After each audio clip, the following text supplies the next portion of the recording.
Hey, and welcome back to another episode of The Follow-Up.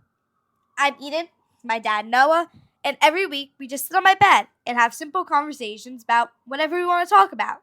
So this week we're going to talk about the world champions, the New York Knicks. So we live in New York. Today's Sunday, so the game was last night. After the game, we stepped outside our balcony. It was insane. But let's make it clear. Yes. We're not Knicks fans. Oh, no, we're not Knicks fans. We're Sixers fans from Philadelphia. Yeah. But you've born and lived your whole life in New York. But I would never promote you being a New York sports fan, given Mom and I are both from Philadelphia. Yeah. So we went outside. It was crazy. You could hear people screaming. Heard a few fireworks. Saw a few fireworks. Just people also out on their balconies. It was like the city was kind of united. I would say. Mm-hmm. Everyone I think so too. Just happy for the Knicks. Yeah, it was pretty bananas. And the series itself, even though it went 5, which was a shock to me, I thought the Spurs would win in 7. That every game was wild. The Spurs led by double digits in the first quarter in every game. They led by double digits late in a few of the games. There were defining moments in every game. It was a wild, wild series. Yeah. So what we?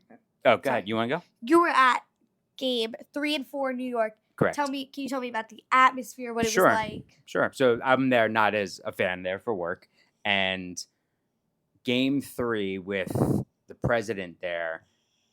Got into the arena about 4:45, but I'd say waited in line maybe for 30, 45 minutes first before we got in. And it was tight security. Because of the security. And then game 4 got in the same time, but there was no line, no problem.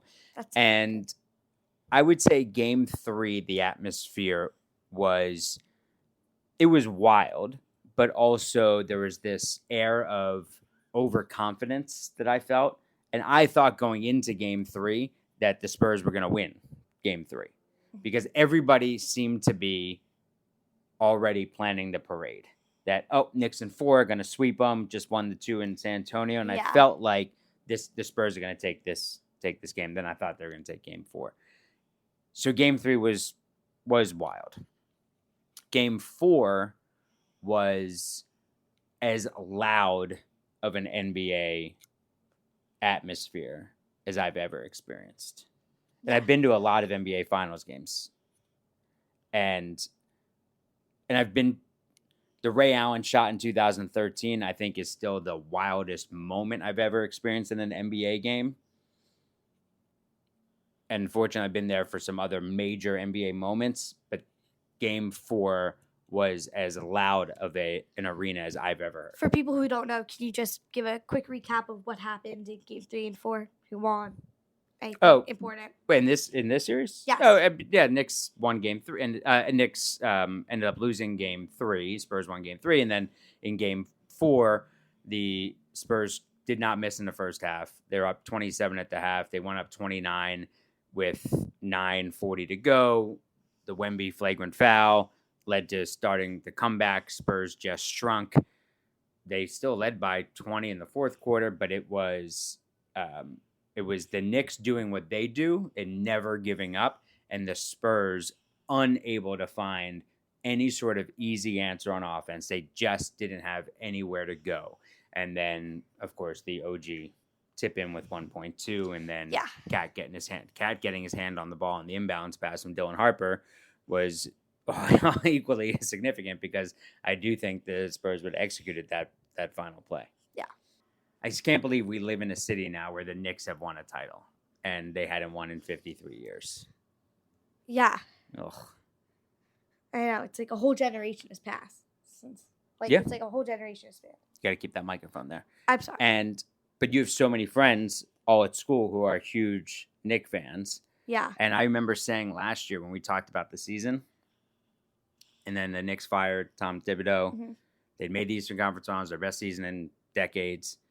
And they fired Tom Thibodeau and said, because we need to win a title. And I remember saying, it's like part of this equilibrium in the world where things are just feel right when the Knicks are just good enough, but not good enough to win a title. And well, I guess the now world it's has been different. thrown off. In many ways. Yeah, Yeah. in many ways. What can you take away, you think, from the Knicks title run that to maybe incorporate into how you view the NBA, how you view the Sixers, or or it might be a microcosm for something else in life? Wow, that's a lot. For the Sixers, I say that the Knicks didn't win for 53 years. And that's not going to happen with the Sixers. And the Sixers need to view their defeat from the Knicks when they swept them as, okay, the Knicks swept us now. We need to figure it out and we need to get back on our feet. Even though they beat the Celtics, that was great, but it wasn't good enough. And they need to just really improve next season. I mean, for the Sixers, it's been 43 years. Okay, yeah, it's been 43 years, but they've got to the finals once. Yeah, 2001. Yeah, so that's been 25 years. Mm-hmm. Yeah, Sixers need to lock in. Yeah, and but I also think it's more than that. I think the Sixers have Maxey and Edgecombe, which is the start of a culture. Yeah. Of almost rebranding the Sixers, and I think they need new ownership, but I think they have the start of a culture. Now they need to build the rest of the team around those two guys. Yeah, I agree. Wait, what were the other two? Yeah, and what about, is there a way that you view how the Knicks were built, or the Knicks players, that you might look at the NBA in a different way, or even just what can you take away from the Knicks mentality of how they play and how it could serve as an inspiration for everyday life? I would say kind of how the Knicks play is they start slow, but then they really push through. They try hard. They know what they have to do. So in daily life, I could say if you get knocked down or something happens, there's always a way that you can get up, try harder, push through challenges. I mean, there are those types of lessons every single day in life. Well, yes, from that not is just how I related to the yes, Knicks. and not just from the Knicks, but the Knicks also then show that, yeah, all right, we started off slow, but we know what we have to do. Yeah. So we're going to do everything it takes to get it done. Yeah. And they're led by a guy in Jalen Brunson who is, and I really appreciate his mentality. He's even all the time. They win, he's even. They lose, he's still right here. So he has done a really good job of never letting his emotions get the most of him. So he can, it's not a matter of like keeping it in, but it's a matter of not allowing your emotions to impact how you're performing. And that's really impressive. And that's what's needed from a leader. What about the way they're built, their players? What do you mean? Like their roster, and like that they have like a really strong one, and with Cat, OG, Brunson, Josh Hart, Mitchell Robinson. Like, is that what you're talking about? Yeah, right. Like that those guys all know their roles, which I think is very important. They all know what they have to do. They know where they stand on the team. Yes, they all know where they stand. So not everybody is as good as everybody else, and that they also know, okay, that's the guy that's going to score for us, and but that's the guy that's also might get double teamed, so I'm going to have to be ready to take this shot when it matters, and that's also a good lesson. Okay. Yeah, I would agree. Yeah. All right. What about looking ahead to next season? Would you say right now, who are as currently constituted, and we're probably going to get a Giannis trade. Kevin Durant might end up somewhere else. You never know. As currently constituted, think about the favorites to win the title next year. Give me a few teams. I mean, you have to say the Knicks again and the Spurs. I think the loss for OKC was pretty hard on them, and I think they're going to have so much adrenaline coming into next season. With something to prove. Let's see. I'm trying to think of who else like on the East. Yeah, given how the Pistons played, I wouldn't make the Pistons a favorite right now. Yeah, and I mean the Knicks kind of destroyed everyone. But I think the Celtics would probably be back there. I would put the Celtics back there. Losing in like the first round of the playoffs, Mm-hmm. and also like whatever his name is, Jason Tatum Mm-hmm. kind of came back this year to be stronger next year. Jaylen Brown was an MVP.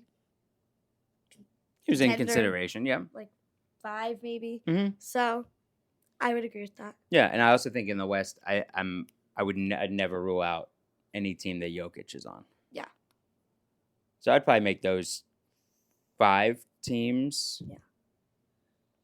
But something's gonna change with Giannis.